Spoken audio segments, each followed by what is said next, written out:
Hola, ¿qué tal? Muy buenos días. Oigan, hoy estoy súper contenta porque tenemos una gran invitada, yo creo que de las mejores. Y de Carmen Rincón, ¿qué podemos decir? Muchísimo, pero Carmen Rincón es así como que, híjole, la maestra, la doctora en género, la que empezó toda esta lucha que muchas mujeres posteriormente han seguido y a quien se le debe mucho. Hidalgo y el país entero le debe mucho a Carmen Rincón. Pero bueno, ya ella nos platicará. Ella es doctora en Ciencias Sociales, en Estudio de Género de la Mujer por la UAM Xochimilco, entre otras muchas cosas. Carmen, ¿qué tal? Muy buenos días. Hola, buenos días. Agradecida por la invitación. Yani, buenos días. Hola, ¿qué tal? Buenos días. Y bueno, yo también feliz de tener aquí a Carmen. Yo creo que algo tenemos en común con ella, ¿no? Que la conocemos desde hace muchísimos años y yo creo que es un ejemplo para las mujeres, para las que pensamos como ella y siempre está en busca de figuras finalmente para nosotras, para las mujeres. Hijo, buenos días. Muy buenos días, Dinora, Carmen Rincón, Yagi. Con el gusto de Y con el gusto de saludar. Pues Carmen, un gusto tenerte aquí, de verdad. Oye, y cuéntanos qué estás haciendo. Bueno, actualmente estoy como titular de la Secretaría Municipal de las Mujeres de Pachuca. Es un espacio al que llegamos, y yo digo llegamos porque llegamos muchas mujeres a poder tener esta posibilidad de poder participar en una terna. Por primera vez en el estado de Hidalgo, esta designación en torno a la Secretaría se hace por terna. Concursamos y tuve la oportunidad de que el alcalde Jorge Reyes tuviera en su consideración designarme como titular. Ok, eres la titular del Instituto de las Mujeres, de la Secretaría de las Mujeres de Pachuca. Y en este sentido, déjame hacer una pausa, porque fíjate que entiendo, pero si no, corrígeme, este puesto lo ganaste, es decir, fue por concurso. Sí, lo acaba de comentar, la terna en la que participaste, ¿verdad? Sí, esa terna nosotros le exigimos en el periodo de Olvera. Hicimos un plantón y dijimos que era necesario que se llegara por terna y no por dedazo. Esperamos, logramos modificar la ley del instituto y también logramos trabajar el reglamento municipal y que quedara que tenía que ser designado por una terna, y realmente quedamos sorprendidas, quiero decirlo, de que el actual alcalde hubiera respetado. Es la primera vez que se hace así. Es la primera vez que se hace así, Carmen. ¿Qué significa para ti? ¿Qué significa para ti haberlo hecho de esta manera? Que legitima, obviamente, la designación y que al mismo tiempo reconoce una trayectoria de muchísimos. Es un compromiso muy fuerte, es un compromiso moral muy fuerte. Con las mujeres que me han acompañado en toda esta lucha, también con los hombres que me han acompañado, con mi familia, y lo digo en lo personal, conmigo misma y con mi hija y con mi nieta. O sea, es un compromiso muy fuerte, ¿no? Porque hay muchas expectativas en torno a lo que se tiene que hacer ahí adentro. ¿Sí? Y que por primera vez logramos legitimarlo. Y también es que las jóvenes vean que sí se puede, que pueden llegar, que hay que trabajar y exigir, trabajar exigiendo y proponiendo. Entonces, es esta parte, ¿no? El demostrar que sí se puede, que vean que sí se puede. Carmen tiene toda una vida y una vida de lucha para pelear los derechos de las mujeres, y justo estamos a punto de llegar al 8 de marzo. ¿Qué ves? ¿Qué has visto? ¿Cuál ha sido el tránsito desde tus inicios en esta lucha? Y cuéntanos por qué, rápidamente, hasta ahorita. Estamos dentro de las olas del feminismo, ¿no? O sea, dentro de estas olas del feminismo estamos a inicios del siglo pasado, toda la parte del derecho al voto, el que las mujeres pudieran romper estos estereotipos y salir a la educación más allá de las educaciones tradicionales que se daban durante el porfiriato, por así decirlo, el cómo las mujeres en esta época del bienestar se van incorporando a estas otras profesiones. pero una etapa del bienestar de los 40 a los 70, donde incluso se modifica la ley de población y se dice que no se pueden dar métodos anticonceptivos para las mujeres.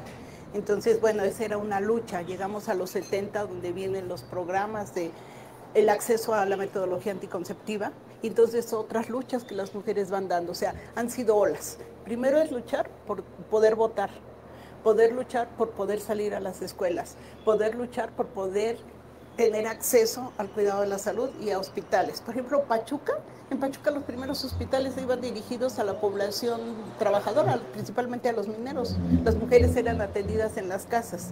Y bueno, no quiero hablar de las complicaciones y demás que había. Entonces van siendo diferentes las luchas, pero 94 marca un parteaguas a nivel internacional. Pero primera vez se dice que los derechos humanos también son derechos de las mujeres en Viena. En el 94 surge el término de que la violencia contra las mujeres es delito. Entonces a partir de eso van a venir estas luchas que son las actuales. Y tenemos la violencia vicaria, la ley Sabina, la violencia obstétrica, y tenemos las nuevas generaciones. En esta pirámide poblacional tenemos los nuevos grupos donde las jóvenes están exigiendo otro tipo de derechos. O sea, hemos transitado, hemos avanzado. Yo reconozco la importancia de salir a la calle y de pelear justamente por estos derechos, pero a veces pareciera que es cíclico y que están en todo momento peleando lo mismo que vimos hace un año, es este año, y parecería que hace falta transitar. No sé si estoy en lo correcto, me doy a entender qué es lo que quiero decir. Ya hubo gente que luchó como tú y hubo otras personas que hicieron lo propio en otros años, y ahora como que las jóvenes están empezando a descubrir esta lucha, vuelven a salir a la calle y piden lo mismo. Yo diría que están empezando a sentirse sujetas de derecho y ya se ha permeado para que ellas puedan exigir el que nosotros hayamos logrado la ley de acceso para mujeres a una vida libre de violencia en Hidalgo. Fue de mucho trabajo, lo logramos en la década del 2000. Entonces ahorita estas jóvenes pueden exigir estos derechos. Las necesidades para ellas son otras. Nos cruzó una pandemia, el COVID, y esto también es cómo impactó a los grupos poblacionales. Entonces, sí, están las jóvenes saliendo, están exigiendo. Pero no hay otras formas ya de hacer esto, ya no justamente salir a la calle, porque, digo, es repetitivo. Porque desafortunadamente pareciera que avanzamos, pero en algunos estratos las cosas se quedan detenidas. Y aparte podemos vivir en la idea de que hemos avanzado, pero seguimos con las creencias, y esas creencias tardan décadas. Es más o menos 40, 50 años para que puedan haber estas transformaciones. Y creo que yo siempre he dicho que el COVID vino a marcar como el inicio de este ciclo.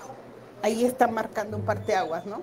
Vimos cómo las mujeres se confinaron, las mujeres perdieron sus redes familiares, y qué decimos de las mujeres de menos recursos, que hasta tuvieron que comprar celulares para poder hacer la tarea, y entonces cuidar al enfermo, cuidar, y las jóvenes también, las que tuvieron acceso a la educación también se confinaron, y cómo les impactó esta educación a distancia. O sea, ha sido todo un caos, pero también saber que están ahí los derechos. Entonces tenemos que respetar su derecho a cómo ellas se van a organizar, pero creo que sí es importante, y esto lo digo por experiencia, ir teniendo agenda, ir viendo hacia dónde queremos ir. Tenemos que irnos preparando para saber bien centrar en qué queremos lograr, en qué queremos avanzar, qué queremos apuntalar. Lo platicábamos fuera del aire, Carmen. ¿Qué estás viendo tú? ¿Hay un incremento de la violencia? ¿Se visibiliza más? ¿Qué está pasando? Hay leyes. Está la ley Olimpia, está la ley Sabina. Hay leyes que ahora sí les permiten decir, tengo derechos y puedo demandar. Hay un avance, pero aunque haya leyes, creo que no es suficiente si no se avanza en la aplicación de las mismas, porque si no, entonces estamos ante buenos deseos, nada más. Tienen de qué asirse, decir, aquí dice la ley esto y entonces yo exijo, ¿sí? Antes no había. En el 88, cuando yo andaba exigiendo derechos, ni siquiera los derechos humanos de las mujeres estaban considerados como dentro de la promulgación de los derechos humanos. O sea, ya hay una plataforma donde ellas puedan ir exigiendo. O sea, eso es en lo que hemos avanzado. Antes estábamos en ceros. En ceros. Hemos ido construyendo. En esta construcción, ¿qué nos falta, Carmen? Porque de repente vemos que quizás se unen a las marchas, pero sin saber cuál es el objetivo, quizá van marchando sin saber cuál es la meta que llegar. Ahorita, ¿qué es como la visión que tienes desde tu perspectiva? Tenemos que difundir más, tenemos que generar más cultura de derechos, más cultura de ciudadanía, más esta parte de decir cuáles son mis derechos y también a qué me obligo, cuáles son mis derechos, cuáles son mis obligaciones y es cómo podemos ir avanzando. Porque finalmente, regresando a la violencia es un problema bien complejo y no nada más es un problema de las mujeres. Creo que el gran éxito va a ser cuando logremos que tanto hombres como mujeres digan que el problema contra las mujeres es un problema de todos y de todas. Entonces tenemos que generar cultura.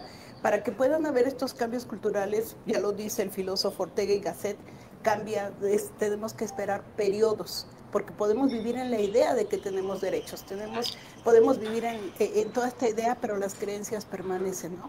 Las creencias permanecen de calladita te ves más bonita, ¿no? De mujeres juntas ni difuntas. Esas son las creencias que nos van lapidando.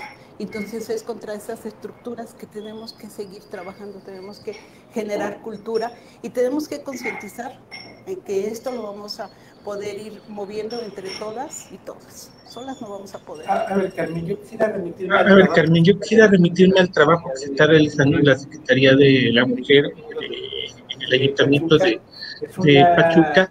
Es una dependencia pues realmente joven. Yo recuerdo que la primera designación fue en el caso de Marta Canseco, que también tiene una trayectoria importante en el rubro. La siguió Adriana Flores. Se utilizó la dependencia, digamos, como una plataforma política, no precisamente enfocada hacia lo que iba, pero en la actualidad es otra la historia. ¿Qué se está haciendo realmente en esta área y hacia dónde va en los próximos meses? Esa es precisamente esta parte. Tenemos que hacer que al interior del municipio todas las secretarías y todas las dependencias en las acciones que llevan esté realmente presente la perspectiva de género. Es cómo es diferencial la atención que se da entre hombres y mujeres y cómo vamos a impactar a las mujeres. Algo en lo que a mí me gusta mucho participar es en el proyecto que tiene la Secretaría de Desarrollo Humano y que al frente está el alcalde, que son las faenas por la transformación. El bajar a los espacios a limpiar es impresionante, porque yo digo, es que estoy apropiarse y si vamos generando espacios seguros para las mujeres, vamos generando espacios seguros para todas y para todos. Entonces, el poder ir logrando que la población se vaya incorporando y irse reapropiando de la ciudad, esto va a ser un éxito. Cómo van poniendo las luminarias, cómo se va limpiando. En la faena llegan las mujeres y llegan a exponer lo de siempre, ¿no? Que los problemas vecinales, pero es ahí estos puntos de encuentro. Entonces, parte de lo que vamos haciendo es esto de trabajar con el funcionariado para que entiendan de qué se trata cuando hablamos de la perspectiva de género y de qué forma cada una de sus acciones puede impactar para ir logrando esta igualdad entre hombres y mujeres. Esta es la parte en la que vamos trabajando y cómo ir incorporando a las mujeres de las comunidades para que ellas nos sirvan de voceras. Cuando dices que van las mujeres a las faenas y tratan lo de siempre, ¿qué es lo de siempre? Las mujeres siempre hablan de que si falta la luminaria, de que si el espacio está inseguro para el transitar, de que el camión de la basura, o sea, las mujeres siempre vamos cuidando las ciudades.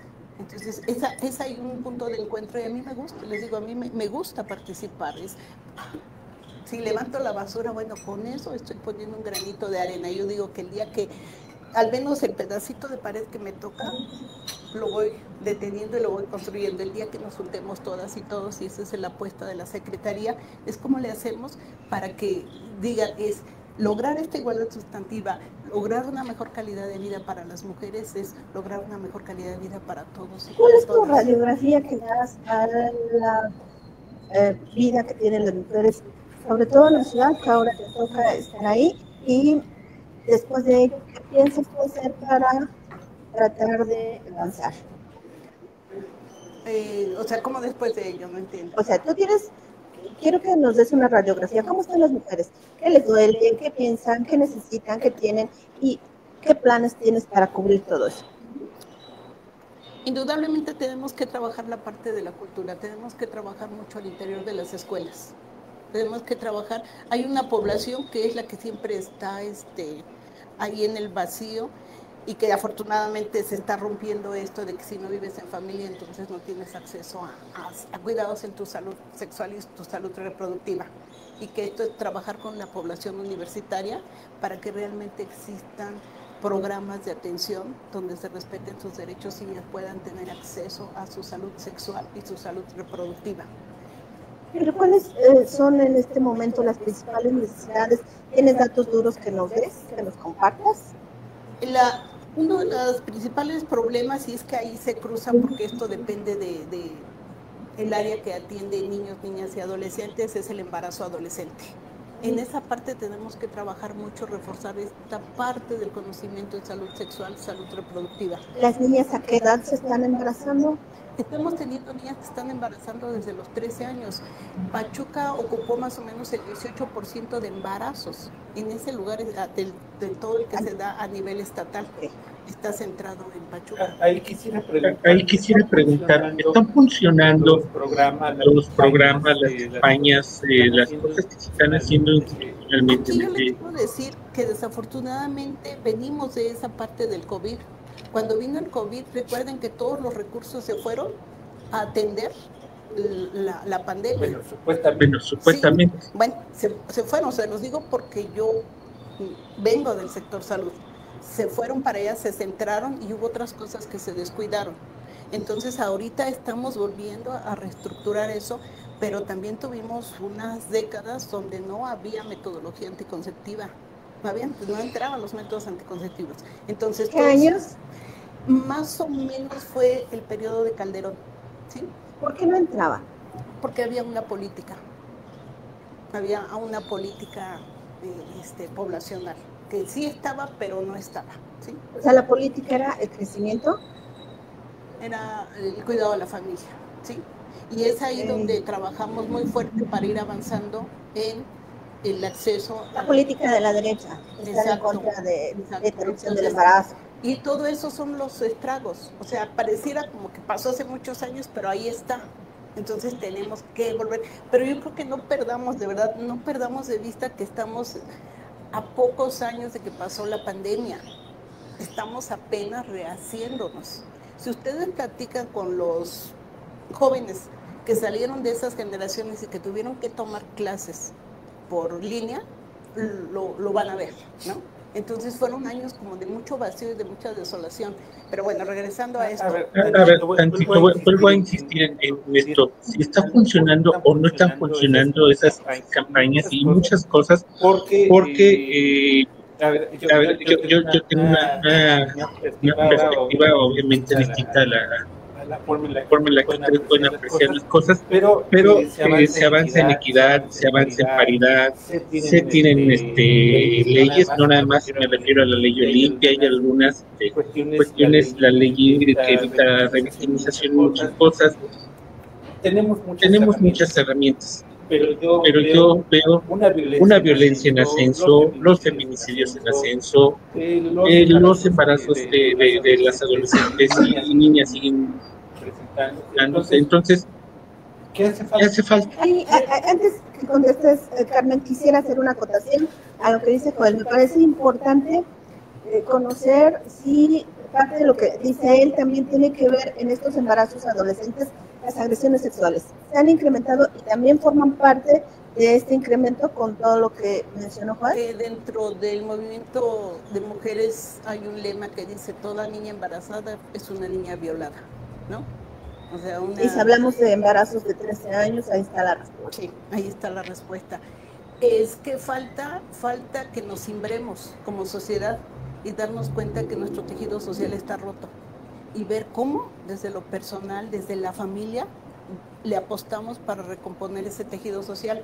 Por eso yo regreso a las faenas, el ir y limpiar a lo mejor un pedacito, estoy empezando a recomponer mi tejido social. Esto es lo que falta, cómo lo recomponemos desde lo individual, desde lo familiar, desde lo social y desde el gobierno. Y esta es una apuesta que en este momento hay en la Secretaría y en este ayuntamiento, es cómo a través de transversalización. ¿Salen de la Secretaría de No, de Desarrollo Humano. ¿Cómo le hacemos para recomponer el tejido social y cómo hacemos para que las acciones que lleva cada una de las secretarías tengan este impacto en la vida de las mujeres y entonces en la vida familiar y en la vida social en conjunto? Es cómo le hacemos para que no sean cosas aisladas, ¿no? Es el colectivo. En lo colectivo. Es un reto. Y realmente, y yo voy contando por días, ¿no? 900 y tantos días, no tenemos más. Al menos yo en lo personal no tengo más. Entonces es como la claridad, ¿qué quiero? ¿Hacia dónde queremos llegar? ¿Qué es lo que sí podemos hacer? ¿Cuáles son los puntos donde tenemos que trabajar? Ahorita no les puedo dar el dato porque sería yo irresponsable de decirlo. ¿Cuáles serían los puntos de Pachuca donde tenemos más casos de violencia familiar? Y sobre esos ahí hay que trabajar la faena. ¿No los tienes a la mano ahorita? No, ahorita ahí hay que trabajar la faena, ahí hay que constelar los servicios de la Secretaría, ahí es donde ahí hay que acercarnos a la escuela y ver cómo le hacemos. Es cómo recomponemos nuestro tejido social. Y qué difícil es esta situación, porque bueno, si estamos hablando de que ahora las niñas inician su vida sexual a muy temprana edad, qué complicado es por un lado decir, a ver, eres una niña, y por otro lado ellas dicen, es mi derecho, ¿no? Pues sí, pero no estás en edad de... Entonces es, yo creo que un hilo súper delgado, donde ahí estamos viendo estos casos de niñas, y bien lo dices, ¿no? Sí. A lo mejor sí puede decirse, bueno, pues fue violada, pero es bueno decir, bueno, fue porque yo quise. Y cómo entrar en esta parte del tejido social, como lo comentas, en el caso de la familia, en el caso de la escuela, y volver a crear ese núcleo que entiendan que están pequeñas para iniciar una vida sexual. Tenemos que generar consensos y llegar a acuerdos. Tenemos que hacer mesas de trabajo multidisciplinarias. Por ejemplo, el hecho de estar ahorita aquí con ustedes, la forma en como ustedes me preguntan, vamos generando esta cultura, vamos generando esta corriente de opinión hacia afuera. Es cómo lo miramos. Cada uno lo vamos a mirar en diferentes ámbitos y cada uno tenemos diferente expertise, pero que pongamos al centro de la mesa que la igualdad entre hombres y mujeres tiene que ser una prioridad y que en esta igualdad también va a significar que las mujeres van a tener otras condiciones de vida que les va a permitir decir no a la violencia. Y sí se avanza en esa conciencia. A ver, por ejemplo, yo trato todos los días con jóvenes, soy gente además. Y hay un avance, ahí están más conscientes, pero no veo los resultados. Yo llevo 38 años como activista, empecé a los 27. Es de largo aliento y pareciera a veces que ya avanzamos y de momento se nos viene atrás, pero creo que aquí es a la hora de ver la estadística y sostenerse y saber que hay otros determinantes sociales alrededor, que lo ideal sería que fuera solamente unidireccional. Hay otros determinantes y por eso me gusta hacer investigación. Entonces estamos ante una labor de resistencia. No de resistir, de no parar, de persistencia y no perder el camino hacia donde queremos llegar. Es hacia dónde vamos, es cuál es el punto. Y habrá momentos en que a lo mejor hay que caminar más lentamente, pero no dejar de moverse, no dejar de hacerlo. ahí estamos. Hace rato lo platicábamos con Yadi, cuando hicimos la vacunación contra la violencia en el 2000, movimos 250,000 personas en Pachuca, ¿sí? Donde las familias, las maestras, los niños y las niñas dijeron no a la violencia. ¿Y cuál fue el espanto en aquel tiempo? Que no había carrera de psicología en Pachuca. Y entonces querían que se les diera contención, ¿no? Ahorita en la Secretaría de las Mujeres tenemos una área de psicología, un área jurídica, un área de trabajo social, tenemos la parte para la transversalización de la perspectiva de género, donde se van dando toda esta serie de talleres y demás para ir formando con esta perspectiva de género principalmente al funcionariado. Entonces, sí, hemos avanzado, pero creo que lo importante es no parar. Carmen, ¿qué es más difícil?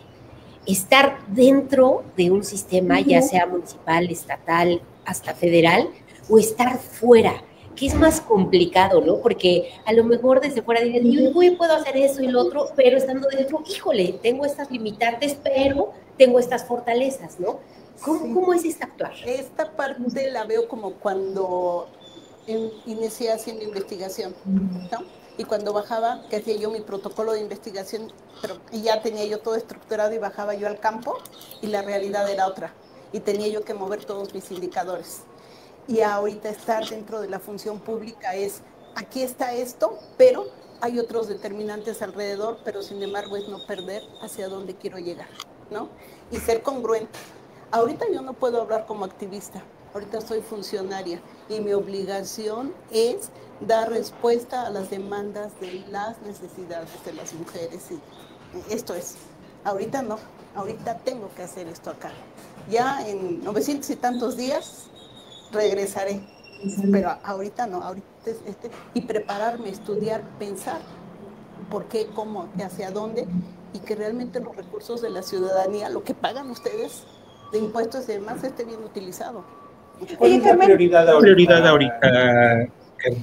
Esta parte de trabajar, perdón. Bueno,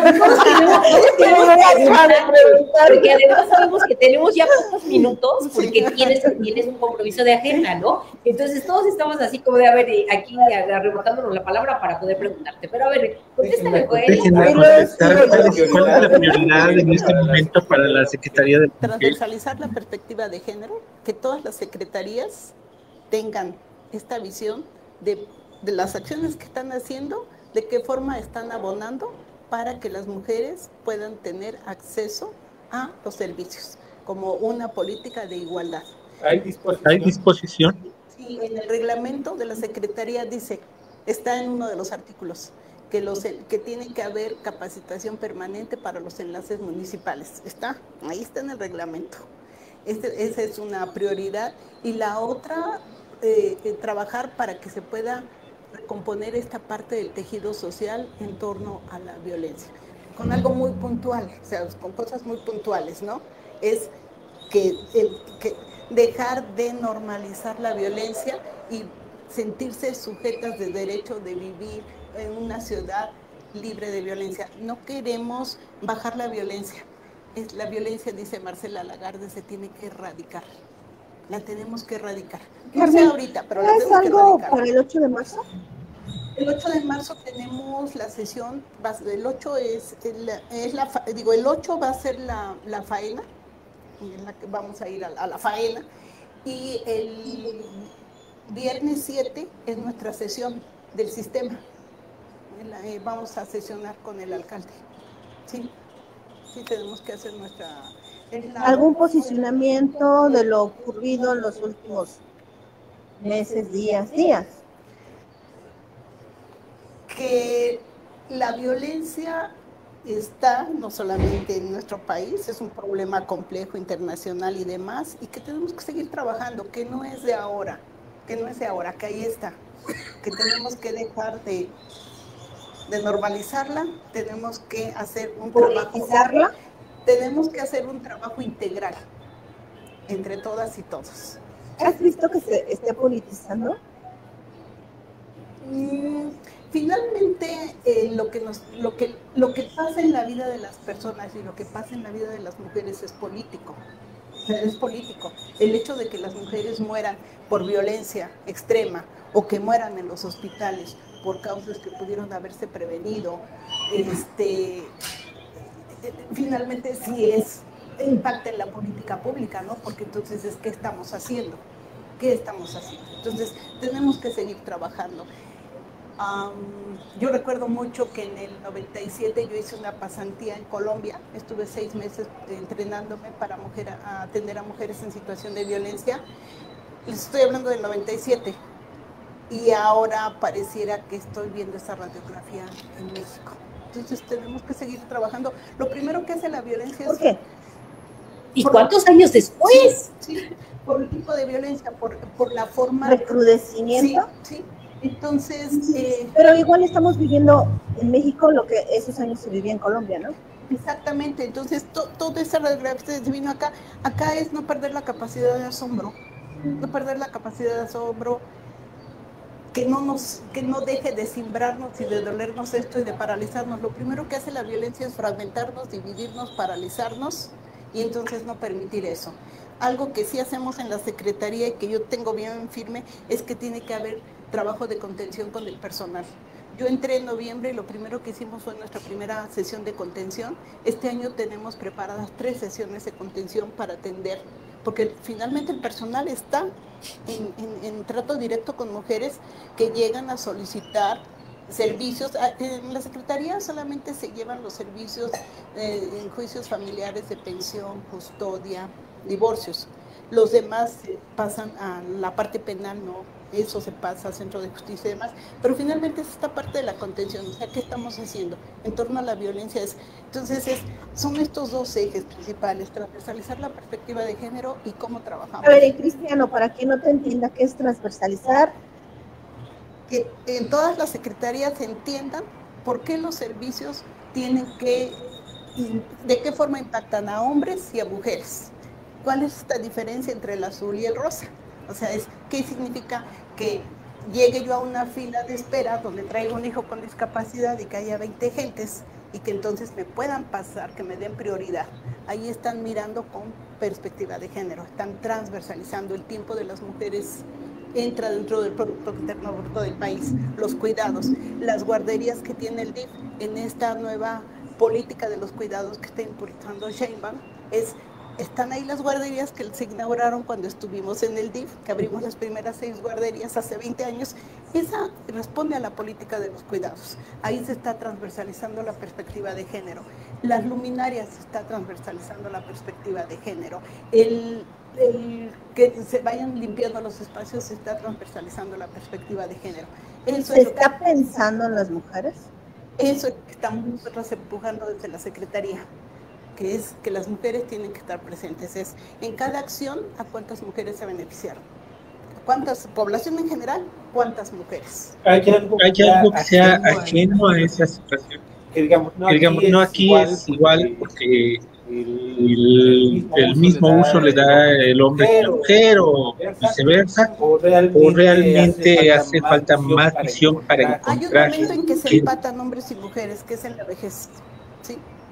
Y entonces ahí es donde tenemos también que entrar, porque la vejez vuelve más vulnerables a hombres y mujeres. Incluso a nivel biológico, las mujeres tendemos a masculinizarnos en nuestro cuerpo por todo el cambio hormonal, pero también viene la soledad y estos vacíos. Ahí es donde nos encontramos. Pero tenemos que trabajar también darles el derecho a los hombres a esta parte del cuidado, a paternar. O sea, tenemos que trabajar mucho. No nos va a dar tiempo. Yo en lo personal sería irresponsable decir que 900 y tantos días me va a dar tiempo, pero sí dejar las bases. Carmen, bien lo mencionaste, esta violencia no solo es tema de México, de Hidalgo, sino es internacional. Con esta política del presidente de Estados Unidos, Donald Trump, donde parece un retroceso, ¿va a impactar a nivel mundial? Sí, sin duda. Claro que va a impactar. Por eso tenemos que prepararnos, por eso tenemos que cohesionarnos, tener claro bien hacia dónde va nuestra política pública, hacia dónde van nuestros servicios de salud, cómo van a impactar en la salud de las mujeres. En este jarrón poblacional tenemos jóvenes en edad reproductiva. Entonces es cómo les va a impactar esta política y esta ideología. Sí, tenemos que... Y estás viendo que desde el gobierno federal, que es desde donde tiene que salir este frente, se esté visibilizando que va a pasar esto, o lo están dejando así como de lado por otros temas, la migración, los aranceles, y este tema está como olvidado, ¿o no? No, y creo que la secretaria Citlali está visibilizando muy bien, y sobre todo también el trabajo que se está haciendo Clara Brugada a nivel de Distrito Federal, de la Ciudad de México, perdón, donde está Dafne Cuevas. Dafne es una compañera que también viene del movimiento de mujeres, ¿no? Y ahí también hay gente con mucha expertise. Están compañeras de Salud Integral para la Mujer, de CIPAM, que fueron las pioneras en trabajar por los derechos sexuales y reproductivos. No nos va a agarrar desprevenidos. No creo, pero hay que trabajar. Estamos llegando casi a la etapa final, Carmen, de esta charla, pero quisiera preguntar cómo estamos en Pachuca en materia de políticas públicas. Estamos en un promedio nacional, estamos atrasados, hace falta echarle más ganitas. ¿Cómo lo ves tú? En torno a la Secretaría, usted lo comentó, ¿no? Es de reciente creación, ha tenido sus vaivenes. Estamos trabajando muy fuerte para poderla, no empatar, pero sí seguir este modelo que está siguiendo Ciudad de México, que es, creo que, como capital, es donde las mujeres, yo siempre decía, no es posible que, donde las mujeres están gozando de más derechos, decía, no es posible que de Tizayuca para allá cambia, ¿no? En relación, por ejemplo, al acceso al ILE. ¿Cuántos años tardamos? Yo decía, de aquí para allá ya cambian los derechos de las mujeres. Entonces es irlas viendo de qué forma podemos irlas alcanzando. Pero necesitamos mucho trabajo, estamos trabajando en eso. Bueno, pues antes de irnos, porque insisto, tienes la agenda, quiero comentarte que Juan Sánchez Cabrera nos escribe y nos dice: Carmen Rincón inició su lucha luego de una mala atención de un médico. Y Jenny Herrera nos dice: mi admiración y profundo respeto a Carmen Rincón y mi aprecio sincero, ¿no? Entonces ahí están las personas, agradecemos mucho a quienes nos están visualizando este día con esta transmisión, y pues sabemos que la lucha sigue, ¿no? Que estarás al frente de esta secretaría con estos objetivos claros, y que seguramente nos vas a tener más información, más buenas noticias. También Celeste Vázquez. Y que tenga más tiempo para venir a contarnos. Por favor. Celeste Vázquez nos dice un gran saludo y el gran trabajo que realiza durante su trayectoria y ahora en la secretaría. Y pues sí, efectivamente tu lucha inició por una mala práctica, y yo creo que no has parado para poder dar estos avances en materia de derechos y en materia de respeto hacia las mujeres. No, la agradecida soy yo. Tengo una responsabilidad muy, muy fuerte, y en el momento en que esto, o sea, tengo mucha responsabilidad, este tipo de comentarios me comprometen muchísimo más. Es esta pregunta que me hacían, ¿qué se siente estar ahora acá adentro? Se siente mucho más responsabilidad, mucho más responsabilidad, pero también tenemos que tener realidades. Están ahí las leyes, pero hay otros determinantes alrededor que hay que trabajar para ver cuáles se pueden mover y de qué medida podemos avanzar. Si todo fuera unidireccional, pues sería fácil, pero no, es complejo. Pero este es un reto, y peor es no hacer nada. Pues ya nos vamos, Chari, ¿dónde estamos? Bueno, pues estamos en Café Babeski, como siempre, muy agradecidos de que nos reciben aquí con este rico cafecito para la mañana, pues para el frío, porque la verdad es que todo el mundo tenemos frío. Y bueno, gracias por la hospitalidad de siempre. Pues yo agradeciendo a Carmen Rincón estos minutos para charlas. Les recordamos que esta transmisión a través de Línea por Línea, la de Mejía, Radar Político, también la pueden ver en la repetición a través de YouTube y también en Spotify. Busquen ahí nuestro... Carmen, muchas gracias. Comprométete a regresar, por favor. No, la agradecida soy yo, y de verdad que no saben cómo agradezco esta invitación que me hacen y que me llevan mucho a la reflexión. Gracias por lo que hoy me han permitido reflexionar, y que lo pensaré en la práctica diaria. Pues nos vamos y recuerden, el próximo lunes aquí tenemos una cita. Adiós. Hasta la próxima.